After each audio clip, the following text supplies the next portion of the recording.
사도행전 11장 1절입니다. 유대에 있는 사도들과 형제들이 이방인들도 하나님의 말씀을 받았다 함을 들었더니 이르되 내가 무할레자의 집에 들어가 함께 먹었다 하니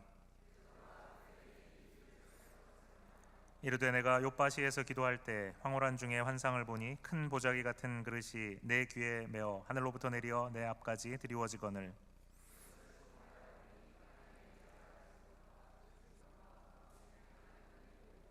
또 들으니 소리 있어 내게 이르되 베드로야 일어나 잡아먹으라 하거늘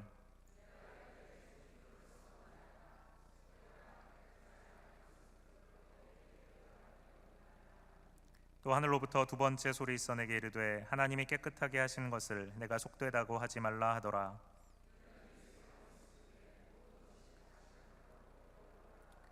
마침 세 사람이 내가 유숙한 집 앞에 서 있으니 가이사랴에서 내게로 보낸 사람이라.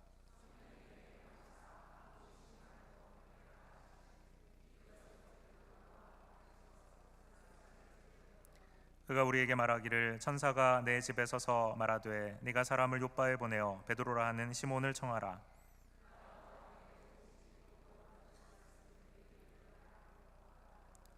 내가 말을 시작할 때 성령이 그들에게 임하시기를 처음 우리에게 하신 것과 같이 하는지라.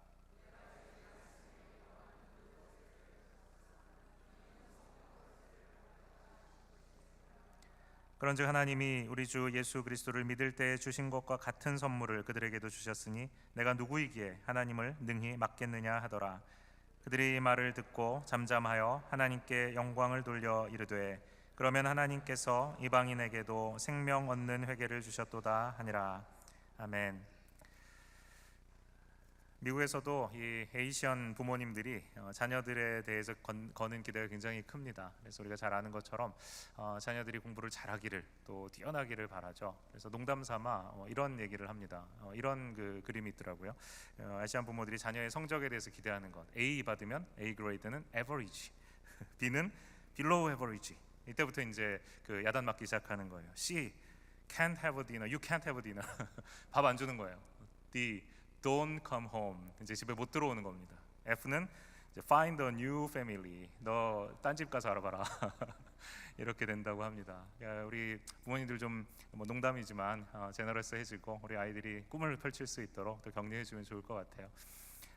교회 안에도 어떻게 보면 우리가 하나님께 F, 저 find a new family, 너 하나님 가족 맞아, 딴 집 찾아봐, 이렇게 평가받을 수 있는 일들이 우리들에게 가끔 있을 수 있다 생각이 듭니다. 어떤 경우 그럴까요? 말씀을 우리가 듣고 또 배우지 않아서 문제인 것은 아닙니다. 우리 말씀에 대한 지식도 있고요, 또 신앙생활도 참 오래 할 수 있습니다. 그런데 개인적으로 어떤 문제에 부딪히고 또 교회적으로 해결해야 될 문제가 생기면 주님의 말씀은 마치 한 번도 들은 적이 없는 것처럼 자기 생각과 자기 경험에 근거해서 그 문제를 해결하려고 하는 거죠.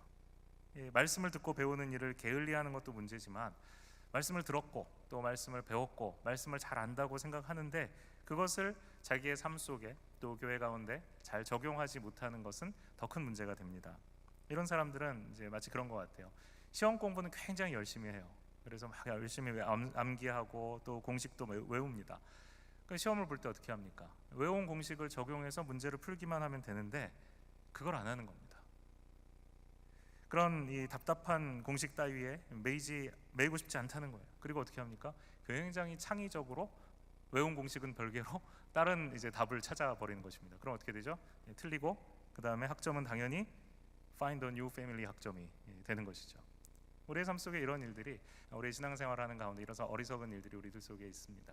아닌 것 같이 지금 하고 계시는데 저도 그렇고 여러분들도 이런 경우들이 굉장히 많죠. 그렇다고 하나님이 우리에게 F 주시면서 너 딴 데 가서 알아봐라 이렇게 얘기하시는 절대 않습니다. 그러나 우리에게 그런 실수할 수 있는 여지들은 얼마든지 있죠. 베드로가 고넬료의 집에 이르러서 말씀을 전할 때 그 집에 성령께서 임하셨습니다. 오늘 우리가 11장에서 읽은 이야기는 이미 앞서서 두세 차례 반복해서 지금 나오고 있는 이야기죠. 또 이야기인가? 라고 생각할 수 있습니다. 그런데 여러분, 이 이야기를 베드로의 입에서 처음 듣는 사람들은 바로 예루살렘 성도에 있는 교회에 있는 사람들입니다. 이 사람들은 베드로의 입을 통해서 지금 일어난 일을 처음 듣고 있어요. 베드로가 이 사람들도 우리와 마찬가지로 성령을 받았으니 고넬료의 집에 가서 그 이방인 가족에 물로 세례를 주는 일을 누가 맡겠습니까? 라고 말하면서 하나님이 행하신 놀라운 일, 이방인들에게까지 복음이 전파되는 그 일을 보고 굉장히 놀라운 은혜를 받았습니다. 그의 가슴이 뛰면서 예수님이 말씀하셨던 것이 바로 이것이었구나. 예루살렘과 온 유대와 사마리아와 땅끝까지 성령이 우리에게 내리시고 나면 복음이 전파되는 일이 일어난다고 하셨는데 오늘 이 고넬료의 가정에 성령께서 임하신 것을 보니까 바로 그 일이 지금 일어났구나. 베드로가 가슴이 벅차서 막 이 이야기를 전하고 싶어서 예루살렘을 향해서 막 그 벅차는 가슴을 안고 두근거리는 가슴을 가지고 아마 빨리 돌아왔을 것입니다. 그런데 그를 기다리고 있는 것은 전혀 뜻밖의 일이었습니다. 예루살렘에 있는 이 성도들이 그렇게 기쁜 소식을 가지고 가슴 뛰는 소식을 가지고 한 걸음에 달려온 이 베드로를 비난하는 거예요. 왜 이방인의 집에 찾아가서 그들과 함께 율법에서 그만 이 부정한 음식을 먹음으로써 유대인으로서 해서는 안 될 짓을 했는가라는 비난을 받는 것입니다. 하나님은 이방인에게 복음을 전하셔서 그곳에 주님의 복음이 전하는 일을 행하시기 위해서 저만치 앞서서 막 달려가시는데 예루살렘에 있는 이 성도들은 아직도 유대주의, 율법주의라는 그것에 발이 묶여서 앞서 달려가시는 하나님의 옷자락을 붙잡고 하나님 가지 마십시오. 지금 무슨 일을 하시는 겁니까? 이러고 있는 거예요. 이런 갈등을 만날 때 지금 이 베드로와 그리고 이 갈등을 제기하고 있는 예루살렘 교회 안의 성도들이 어떻게 대응하는가라는 것을 오늘 우리는 이 본문을 통해서 배울 수 있습니다. 우리의 삶 속에 하나님이 원하시는 것, 다시 말해서 하나님의 뜻이 무엇인지 늘 여러분 분명하게 보이십니까? 늘 하나님의 뜻이 선명하게 보이십니까? 교회 안에 갈등과 의견 충돌이 있을 때 언제나 하나님께서 원하시는 방식으로 그 문제에 자신 있게 접근하고 있다라고 말씀하실 수 있으십니까? 아마도 늘 그렇다고 말하기는 힘들 것입니다. 항상 그렇다라고 말하기는 힘들 거예요. 하나님의 뜻과 내 뜻이 충돌하는 상황 속에서 어떻게 하면 내 뜻이 아니라 하나님의 뜻이 내 삶과 우리 공동체 안에 승리하도록 할까 하는 것이 우리 모두의 고민입니다. 한두 번이 아니라 늘 항상 계속해서 내 뜻이 아니라 하나님의 뜻이 나의 삶 가운데 하나님의 공동체 가운데 이루어질까, 이것이 우리의 고민이라는 거죠. 베드로와 예루살렘 교회의 성도들은 오늘 11장 1절을 시작할 때 갈등으로 시작합니다. 그러나 11장 18절이 우리가 읽은 마지막 절에 이르면 결국 이 공동체는, 예루살렘 교회는 함께 하나님께 영광을 돌리면서 하나님을 찬양함으로써 이 문제를 극복하고 있습니다. 오히려 위기와 갈등이 교회와 성도들의 신앙적인 성숙을 가져온 것입니다. 그러면 오늘 우리는 베드로와 예루살렘 성도들이 문제를 해결하는 방식을 주의 깊게 살펴봐야 될 필요가 있습니다. 하나님께서는 내 안에 하나님의 뜻과 내 뜻이 충돌할 때 그 문제를 어떻게 해결하기를 원하시는가? 교회 안에 갈등이 있을 때 하나님은 그 갈등을 어떤 방식으로 처리하기를 원하시는가? 오늘 이 본문에 예루살렘 교회가 직면한 갈등의 문제를 보면서 우리가 답을 좀 찾았으면 좋겠습니다. 베드로가 오기 전에 예루살렘에 있는 사도들과 형제들이 이미 소문을 들었습니다. 사람이 가기 전에 먼저 소문이 간 거죠. 베드로와 그리고 그와 함께 있었던 6명의 형제들이 있었는데 그들이 이방인들에게 가서 그들과 식탁에 함께 앉고 또 그들이 먹어서는 안 되는 음식들을 먹었다, 이방인과 교제했다 하는 이야기가 이미 베드로와 그 6 형제들이 오기 전에 예루살렘에 도착한 것입니다. 그래서 11장 3절에 베드로를 보자마자 이렇게 얘기를 하는 것이죠. 당신이 무할레자의 집에 들어가서 함께 먹었다라고 이제 비난하고 있습니다. 좀 더 풀어서 말하면 당신이 무할레자, 그러니까 이방인들, 우리와는 다른 유대인이 아닌 다른 이방인들과 함께 어깨를 맞대고 율법이 금지한 그 음식을 먹으면서 우리 이름에, 유대인 이름에 먹칠을 하다니 도대체 당신 제정신입니까? 이렇게 베드로와 또 그와 함께 있었던 6명의 형제들에게 따져 물은 것입니다. 제자들은 사실 따져보면 예수님으로부터 복음이 온 세상에 전파되어야 한다, 그리고 하나님은 유대인만의 하나님이 아니라 이방인까지도 구원하시기 원하시는 열방의 하나님이시다라는 이야기를 수도 없이 들었습니다. 구약에서 선지자들도 바로 그와 같은 메시지를 반복해서 이스라엘 백성들에게 전해주었습니다. 그리고 예수님께서 약속하신 그 성령이 그들에게 임하시면 땅끝까지 나가서 복음을 전해야 되는 사명, 그 사명을 바로 지금 이 자리에 있는 이 제자들, 사도들을 비롯한 모든 성도들이 받았다라는 사실, 그 사실을 모르지 않았습니다. 그럼에도 불구하고 막상 베드로가 이방인 고넬료와 또 그 집안에 찾아가서 그들에게 물과 성령으로 세례를 주었다라는 소식을 듣게 되자 유대인 성도들, 예루살렘에 있는 유대인 성도들은 함께 기뻐하기는 고사하고 마치 절대로 일어나서는 안 될 일이 일어난 것처럼 베드로에게 지금 보자마자 그에게 따져 묻고 있는 것입니다. 흥분한 채 베드로를 비난한 것입니다. 주님께서 뭐라고 말씀하셨든 간에 나는 이런 일이 일어나는 것을 결코 용납할 수 없다는 것입니다. 어떻게 유대인으로서 이방인과 그렇게 함께 어울릴 수가 있는가? 말도 안 되는 일을 지금 한 것 아니냐? 용납할 수 없다는 것입니다. 아무리 주님이 말씀하신다고 해도 내 고집, 내 생각 절대로 바꿀 생각이 없다라는 태도죠. 우리의 삶 속에서도 하나님이 분명하게 보여주시는 뜻이 있는데 그 뜻과 우리의 뜻, 사람의 뜻이 이렇게 충돌할 때가 있습니다. 하나님의 뜻과 사람의 뜻이 충돌하는 이유가 뭘까요? 먼저는 우리가 하나님의 뜻을 잘 몰라서 그럴 수 있습니다. 하나님이 뭘 원하시는지 모르면 당연히 내 뜻을 고집할 수밖에 없죠. 또 하나는 하나님의 뜻이 분명해서 하나님의 뜻을 알기는 하는데 그 뜻이 마음에 들지 않는 것입니다. 그래서 일부러 그 뜻을 거절하고 내 뜻을 고집하게 되는 것이죠. 사도행전에서 우리가 보고 있는 바로 이 교회, 성령으로 충만해서 폭발적으로 성장하고 있는 이 첫 교회, 그리고 교회들 안에서도 이런 하나님의 뜻과 사람의 뜻이 지금 충돌하고 있는 것을 우리는 보게 되는 것입니다. 사도행전 11장에서 이런 갈등이 있었다면 이제 교회가 점점 성숙해져 가고 시간이 지나면 지날수록 교회는 이런 문제가 없었을까? 아닙니다. 문제는 계속돼요. 사도행전 15장에 이르면 또다시 이 똑같은 문제가 다시 충돌하고 전면에 나타납니다. 교회 안에 존재하던 예수 그리스도를 통해서 구원받고 그리스도인이 되었지만 여전히 할례를 비롯한 율법을 철저히 지켜야 된다고 주장하는 사람들이 있었습니다.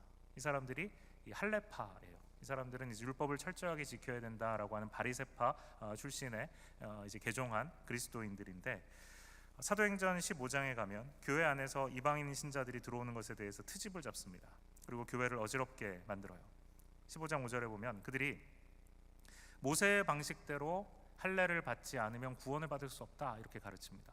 그러니까 이방인 개종자들이 교회에 들어왔어도 다른 것 중요하지 않고 다시 율법을 자기들이 지키는 것처럼 그렇게 지켜야만 구원받는다라는 것이죠. 그리고 그것은 할례를 받는 것부터 시작해야 된다고 말하는 것입니다.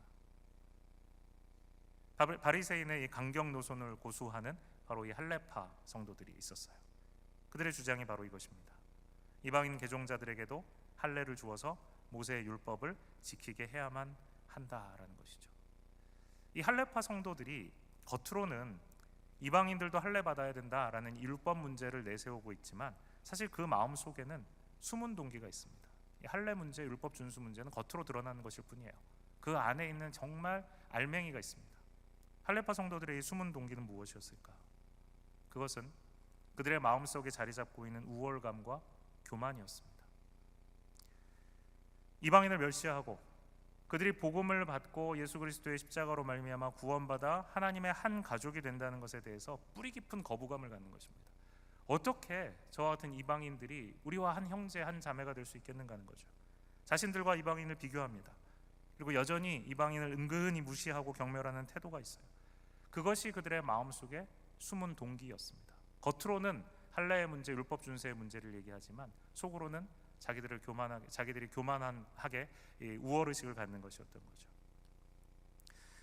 교회 안에 발생하는 여러 갈등들도 역시 겉으로 보이는 껍데기가 있고 그 속에 보이는 알맹이가 다른 경우들이 있습니다. 겉으로 여러 가지 그럴듯한 명분을 내세우는 경우들이 있지만 알맹이는 전혀 다른 것들이 있어요.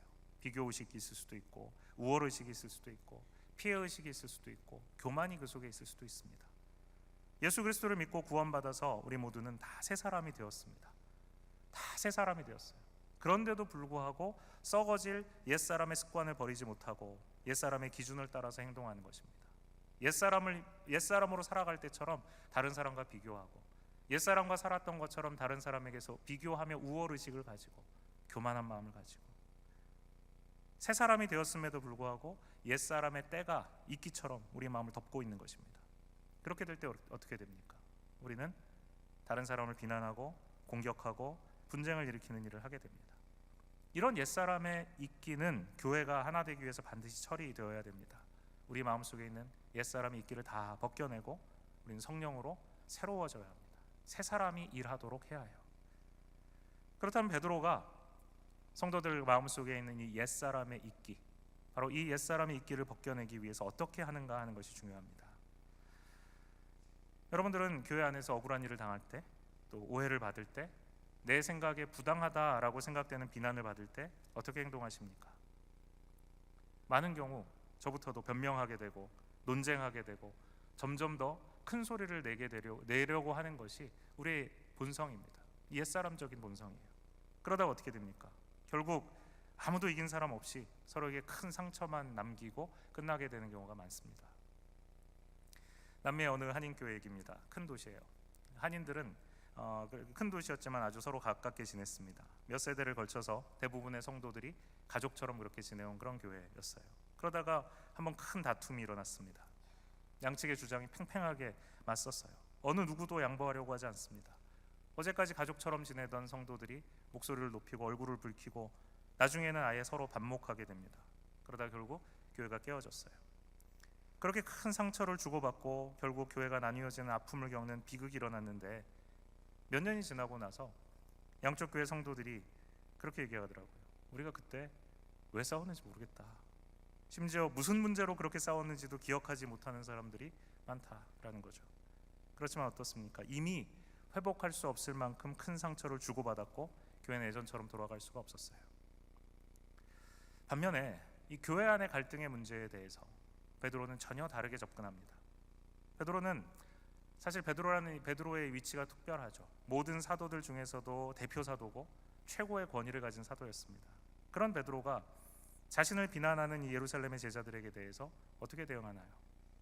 그는 이런 반대에 대해서 자신의 권위를 앞세워서 반대파들의 입을 막아버릴 수도 있었습니다. 아무 말도 하지 마라.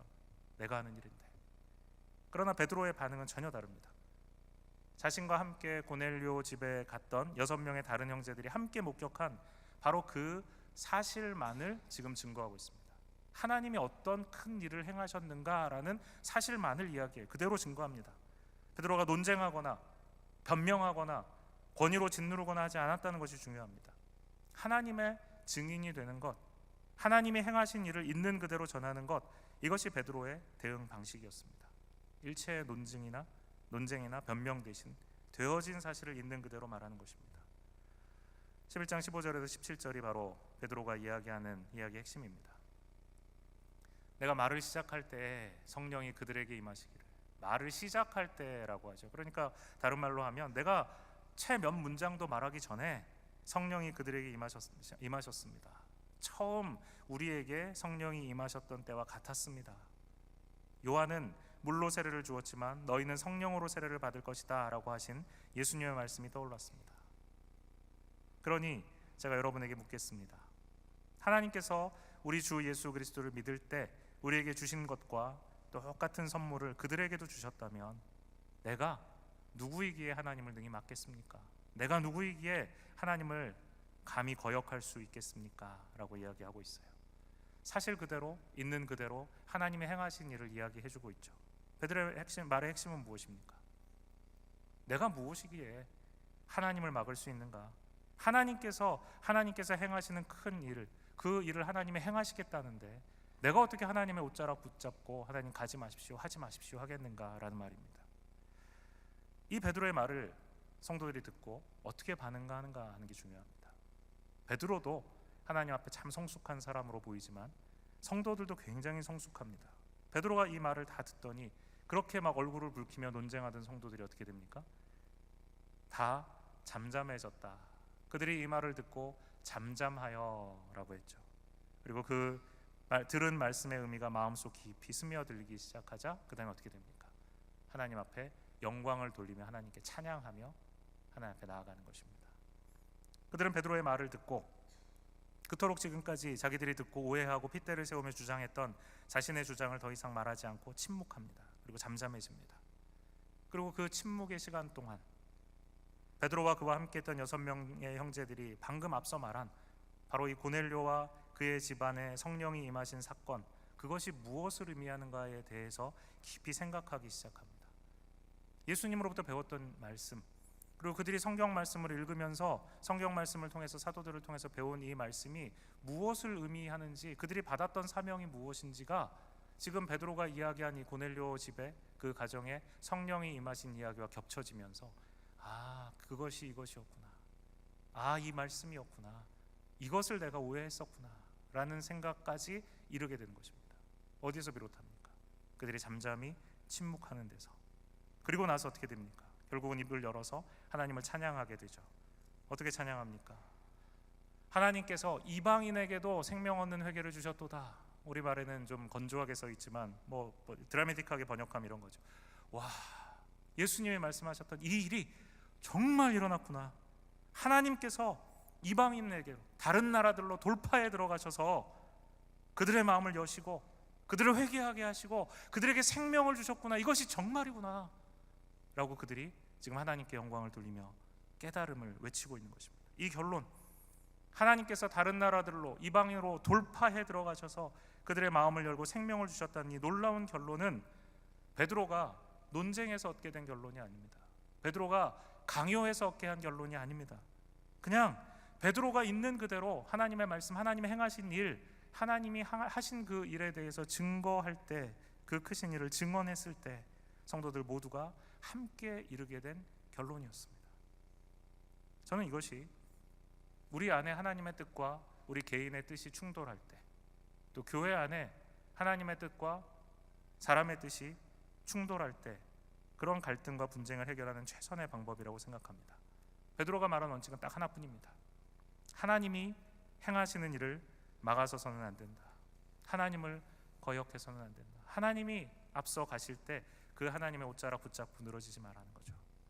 아무리 나의 문제가 커 보이고 아무리 교회가 소란하고 복잡해도 이것이 하나님이 시키시는 일이고 하나님이 원하시는 뜻이라는 사실만 분명해지면 반대하던 사람들의 마음이 하나로 모아집니다. 그리고 그 뜻에 동의하게 돼요. 하나님의 뜻만 찾고 붙들면 된다는 것입니다. 이것이 바로 한 성령을 마시고 한 몸을 이룬 교회의 힘입니다. 그런데 여러분, 문제는 뭔지 아세요? 우리가 이 하나님의 뜻을 잘 이해하지 못할 때가 있다라는 것입니다. 우리 개인이, 그리고 대부분의 교회가 어려움을 겪을 때는요, 이 하나님의 뜻이 무엇인지 사람의 뜻이 무엇인지 잘 구분이 안 돼요. 자신의 뜻을 마치 하나님의 뜻인 것처럼 포장하기도 하고요, 남들을 속이기도 하고, 또 자기도 잘 몰라서 자기 자신도 속고 있는 경우들이 생깁니다. 하나님의 뜻인가 아니면 이게 사람의 뜻인가 헷갈리는 거예요. 그렇게 하나님의 뜻이라고 포장해서, 혹은 하나님의 뜻이라고 나는 믿고 죽기 살기로 싸워서 온몸에 피를 다 뒤집어 쓰고 결국 이기긴 했는데, 알고 보니까 자기가 주장했던 그 뜻이 하나님의 뜻이 아닌 나의 뜻, 사람의 뜻에 불과했다는 사실을 뒤늦게 깨닫게 된다면 어떻게 될까요? 사탄에게 농락당하고 만 것이죠. 그래서 우리가 해야 되는 질문은 이것입니다. 그렇다면 하나님의 뜻을 어떻게 알 수 있을까? 어떻게 우리가 하나님의 뜻이라고 확신할 수 있을까? 어려움이 있는 교회를 향해서, 또 하나님 앞에 이게 하나님의 뜻입니까? 아니면 나의 뜻입니까? 내 자신의 문제를 놓고 고민하는 성도들과 또 교회를 향해서 성령께서 어느 날 꿈에 흰 두루마리를 입으시고 긴 수염을 이렇게 날리시며 휘날리시며 이것이 내 뜻이다 라고 알려주시면 얼마나 좋겠습니까? 그런 분 계세요? 있으시면 저를 따로 찾아오시기 바랍니다. 제가 상담해 드릴게요. 그런 경우는 없죠. 거의 없습니다. 있으면 안 돼요. 하나님 그렇게 안 하십니다. 그렇게만 근데 사실 하신다면 다 정리될 텐데, 다 순종할 텐데, 성령께서 아무 말씀을 하시지 않으시는 것 같을 때가 더 많죠. 침묵하실 때가 더 많은 것 같아요. 그럴 때 우리는 어떻게 해야 하나님의 뜻을 알 수 있을까요? 저는 이런 상황에서 우리에게 가장 필요한 것, 하나님의 뜻을 알기 위해서 가장 필요한 것은 바로 겸손이라고 생각합니다. 겸손. 내 생각만 성령의 생각이다, 하나님의 뜻이다 라고 주장하는 자세를 취하면 안 되죠. 아무도 하나님의 뜻을 100% 안다고 말할 수 없기 때문입니다. 계속 그 문제를 놓고 우리가 기도하면서 하나님이 어떤 방향으로 나를 이끌어 가시는가, 하나님이 내 생각을 어떻게 바꿔 가시는가, 하나님은 우리 성도들의 마음을 어떻게 바꿔 가시는가, 그것을 보면서 기다려야 합니다. 베드로와 예루살렘의 성도들이 잘한 것이 하나 있는데 바로 이것입니다. 겸손한 거예요. 베드로도 겸손했습니다. 자기의 권위 내세우지 않았고요. 문제 제기를 했던 성도들도 겸손했습니다. 당신이 그렇게 하는 것 보니까 내가 평생을 이렇게 율법 가지고 살아왔는데 당신 틀렸다고 이야기하잖아요. 겸손하게 하나님의 말씀 앞에 서요. 그리고는 함께 하나님의 뜻을 구했습니다. 여기서 우리가 반드시 배워야 할 교회의 갈등을 해결하기 위한, 그리고 나 자신 안에 충돌하고 있는 나의 뜻과 하나님의 뜻을 해결하기 위한 성경적 기준이 있는 것이죠. 11장 18절 말씀을 다시 한번 우리 생각해 볼까요? 그들이 이 말을 듣고 잠잠하여 하나님께 영광을 돌려 이르되 그러면 하나님께서 이방인에게도 생명 얻는 회개를 주셨다. 그들이 베드로의 말을 듣고, 이 말은 무엇입니까? 앞서 말한 하나님께서 행하신 그 큰 일에 대한 담담한 증언이었습니다. 그 말을 듣고 다 잠잠해졌습니다. 그리고 그 잠잠한 동안에, 그들이 침묵하는 동안에 바로 이 들은 말씀의 의미가 마음속에 깊이 스며들자 그들이 하나님을 찬양하기 시작했다라고 했죠. 여기에 겸손히 하나님의 뜻을 분별하는 세 가지 단계가 나옵니다. 오늘 우리가 함께 이 세 가지를 잘 기억했으면 좋겠습니다. 첫 번째는 그들이 베드로가 전한 이 말을 들었다라는 것입니다. 하나님의 말씀, 하나님의 행하심, 하나님의 크신 일, 그것을 잠잠히 듣는 것입니다. 먼저 들어야 되는 것입니다. 베드로가 말하려고 하는데 당신 조용히 하라고, 우리가 당신 말할 거 다 안다고, 이미 소문으로 다 들었다고 이렇게 하지 않아요. 잠잠히 그가 말할 수 있도록, 하나님께서 그를 통하여 말씀하실 수 있도록 그 말씀 앞에 서는 것입니다. 두 번째로 베드로가 전한 말을 다 듣고 그들이 잠잠해졌습니다. 침묵하는 것입니다. 입을 열어 내가 먼저 말하기 전에 입을 닫고 들은 그 말씀에 비추어서 나의 생각을, 내가 지금 가지고 있는 이 뜻을 비추어 보는 것입니다. 잠잠하는 거죠. 세 번째가 하나님의 뜻을 깨닫고 그 뜻이 마음 깊이 스며들어 나를 바꾸도록 기도하며 기다리는 것입니다. 그 의미가 마음 깊이 스며들 때까지 기도하며 기다리는 것입니다. 바로 이 세 단계를 겸손한 마음으로 순서대로 행해야 되는 것입니다. 한번 같이 기억했으면 좋겠어요. 한번 따라해 보시겠어요? 첫 번째로 말씀을 들으라. 둘째로는 잠잠하라. 세 번째는 기도하며 기다리라. 이 세 가지입니다. 먼저 말씀 앞에 서야 합니다. 두 번째로 그 말씀이 내 안에 흡수되도록 잠잠히 있어야 합니다. 세 번째는 그 들은 말씀을 가지고 기도하며 기다리는 것입니다. 사도행전 15장에 가면요, 나중에 우리 또 보게 되겠지만 교회 안에 바로 이 이방인 신자들에 대해서 트집을 잡으며 교회를 어지럽게 만드는 바로 그 할례파에 대한 이야기가 다시 나온다고 했습니다. 모세의 방식대로 할례받지 않으면 구원받을 수 없다고 얘기했던 이들이 있었죠. 그때 어떻게 합니까? 베드로가 자리에서 일어나서 다시 한번 이 이야기를 또 합니다. 하나님께서 어떻게 이방인을 구원해 주셨는가, 하나님께서 행하셨던 그 일이 증인이 되어서 다시 한번 이야기해요. 이렇게 얘기합니다. 여러분도 잘 아시는 것처럼 하나님께서는 이방인들도 이 복된 메시지, 복음을 듣고 받아들이기 원하신다는 것을 아주 일찍부터 분명히 밝히셨습니다. 하나님의 뜻을 우리 이미 들었다는 거죠. 그것도 전해 들은 말이 아니라 바로 여러분에게 내가 직접 고넬료 가정에 가서 그곳에 성령이 임하시는 것을 보고 들은 것을 여러분들에게 직접 전하지 않았습니까? 우리의 어떤 거칠에도 속지 않으시고 언제나 사람의 생각을 아시는 하나님께서 우리에게 주신 것과 똑같은 성령을 그들에게도 주셨습니다. 그분은 우리를 대하신 것처럼 이방인들을 대하셨습니다. 하나님께서는 하나님을 믿고 신뢰하는 이방인들에게 역사하셔서 먼저 그들이 누구인지 깨닫게 하시고, 그리고 그 중심에서부터 시작해서 그들의 삶을 깨끗하게 하셨습니다. 그들을 구원하셨습니다는 얘기예요. 베드로가 지금 자신이 직접 목격한 바로 그 일을 다시 한번 이야기하는 것입니다. 하나님의 크신 일을 다시 한번 이 논쟁하고 있는 할례파 성도들에게 또 얘기하는 것입니다. 그리고 나서 베드로가 말합니다. 이제 두 번째 단계인 침묵을 통해서 말씀에 비추어 자신을 돌아보는 단계로 나아가게 합니다. 이렇게 질문합니다. 그런데 어째서 지금 여러분은 하나님보다 더한 하나님이 되어서 마치 여러분이 하나님인 것처럼 우리 조상을 짓누르고 우리까지 짓누른 이 규정들을, 이 율법의 규정들을 새로 믿은 이 이방인 신자들에게 지우려는 것입니까? 주 예수께서 놀랍고도 너그러운 은혜로 우리를 찾아오셔서 구원해 주신 것처럼 우리 민족이 아닌 이 이방인들도 그렇게 구원해 주셨다는 것을 여러분 왜 믿지 않습니까? 그러면서 사도 베드로가 이렇게 얘기합니다. 그렇다면 지금 우리가 무엇을 두고 싸우는 것입니까? 하나님의 뜻이 분명한데 지금 우리는 무엇을 두고 지금 싸우고 있는 것입니까?